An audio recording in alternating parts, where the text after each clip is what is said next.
They will be, kind of all walk through and handle that the right way. But, Troy Hill, if we did have a normal practice, would not have been a participant. Same thing with Greg Zuerlein, and, Jared Stump's feeling real good. And Everett would have been limited. So if you guys had a normal practice, Jared would be throwing the ball? He would be. Yeah, he's feeling good, checked off, and he's ready to go. So you don't anticipate him wearing anything to support that or to protect it? He had a nice little compression sleeve on that looked kind of goofy today, but I think he should be in good shape. Goofy. I can't really say the word I probably want to use on this press conference. It's a curse word, not anything other than that. Sorry. I can feel Artis's nerves right now. What's he going to say? How do you manage the Zuerlein situation in terms of, do you have some calls out? Do you have someone that you'll sign if he?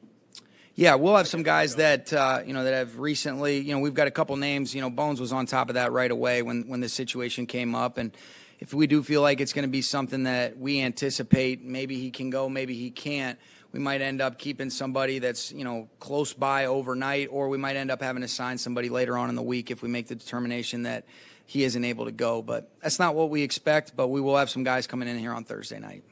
So with that situation, do you just call those guys and say, hey, look, just keep kicking, stay active, because you might get the call even though you're not here? Yeah, I think those guys that are, those street free agents that have most recently been with teams, I think they kind of know what the gig is, that you never know when your number is going to be called. And, for us a couple years ago, Sam Ficken, who's doing a nice job with the Jets, ended up filling in. And, there's been some guys that have been recently on teams that have kicked in games that, you feel like there's enough guys that if you had to, you could do it. And, then we can always just go for two every time. And we had a similar situation a couple years ago. And, you can change up a lot of your tendencies on third down, too. So you never know. Sean, do you think that Jared's thumb affected his play after he injured it? I think he'd be better equipped to answer that. I think there were some things that, we've all got to play better, and when that occurred, I think there's some things that he definitely will be better moving forward. We expect him to be, and I know he expects that of himself, but I can't speak for him. I do know that any time that you have an injury to your hand, in terms of how you're delivering the football, how you're gripping it, things like that, it is difficult, and it changes a lot of things, but he would be better equipped to answer that than I could. One last thing on that. What about going under center? Is it too early to tell if he'll be able to do that? Oh, he'll be able to do that. Yeah, he'll be able to do everything. There's not going to be any limitations. Fortunately, it's like one of those deals where you get it banged and, it's like anything else, kind of probably scares you more than anything at first because it is such an irritating thing when you're trying to grip the ball. And, but he's feeling good. And fortunately, there wasn't really anything other than just kind of hitting it on the helmet and a little bruise, I think. Sean, the last time you guys played the 49ers, he passed for 78 yards, fewest in his career.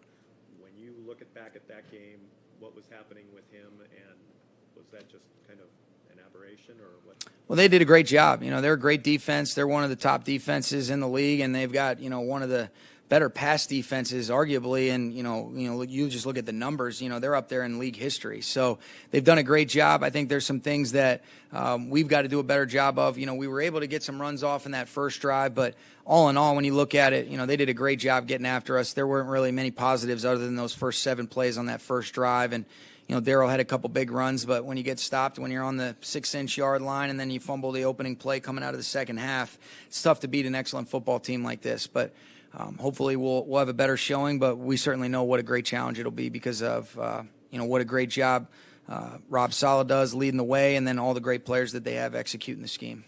Last time you guys played the Niners, you didn't have Todd Gurley available, so going to it this time, how can he kind of help with your game plan against them? I think just playing like what we expect him to. Whenever his number's called, doing a good job of just being efficient. Seeing things the right way, leveling things off, being able to create some stuff on his own if that's what the look dictates, and being sound in protection. So just playing good, just playing his position the right way, snap in and snap out. Yesterday, we were talking about falling behind early and the struggle to stop the bleeding. What role do leaders on the field play in maybe setting a tone, whether it's encouraging teammates or even chewing out the team in a huddle, and are you satisfied that that's happening? I trust our leadership. I think there's a lot of things that go on in the absence of coaches in terms of the dialogue and the communication. And when you have your players that have some ownership, that's always the most, ideal situation because they're the ones out there. And I do believe that we've got a handful of guys that represent exactly what you want it to look like in terms of the command, the ownership that they have. But I think in a lot of instances, too, it's maintaining an even keel, being poised. And then in a lot of instances, it's as simple as, somebody making a play to kind of get that momentum back in our favor. I think, you don't want to get down. You want to have guys. But a lot of that dialogue that exists between the players, I think that's special when it exists between those guys. But, certainly some of the things that help get out of a rut are when somebody creates something or makes a big-time play to try to shift that narrative and change the momentum in our favor. And those are some things that you look for in those instances. I think maybe fans or outside observers like us imagine a quarterback swaggering into the huddle and chewing out the team and getting things back. Sure. And it's hard to imagine somebody as kind of even keel as Jared playing that role, but. Here's what I would say.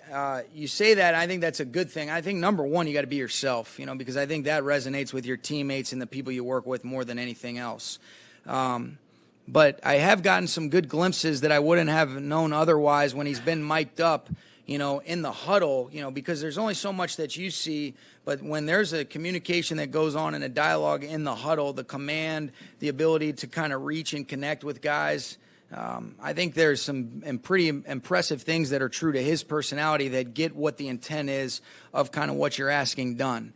And I think as long as it's authentic and true to your personality, with some urgency and with a demanding, approach that's, solution-oriented like we talk about, I think guys respond to that. But you got to be yourself, and, there's different personalities that I think get the same response as long as it's real and authentic.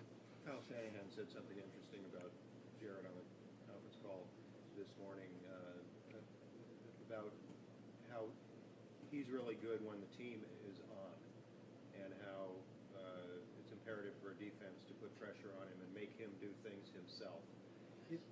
Is that a criticism in any way, or does that apply to every quarter? Yeah, I think that's like anything else. The more that you can try to get guys off their spot, apply pressure, move them, force the ball to come out of their hand quicker than maybe what they want. That's a consistent thing to try to apply pressure and make quarterbacks uncomfortable early in games. I know Kyle has a lot of respect for Jared and what he's done in this league. So I'm sure, I haven't seen the quote, but I'm sure the way that he meant it was that, like anything, you got a great quarterback like Garoppolo, like Jared, like these other guys. The way that you can try to minimize, how well they play or minimize their impact on the game is to make them uncomfortable by getting in and applying pressure to them and limiting the time that routes have to develop and some of the concepts that they're running. There are quarterbacks who can kind of overcome that, right?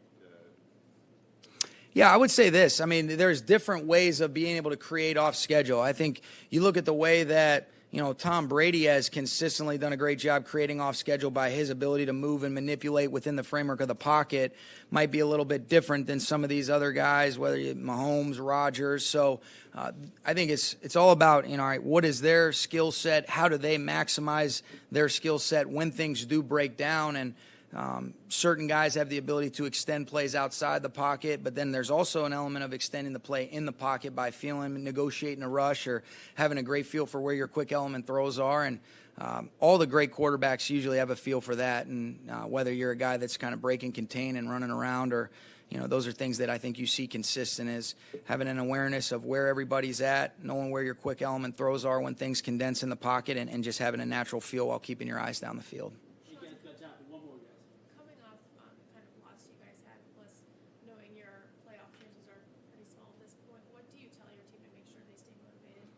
Attack the day. I think we got a lot of guys that love football. I love football, Lindsay. Our coaches do. And really, you cherish these opportunities to go compete. You're only guaranteed 16 of them. We've got 2 left for sure.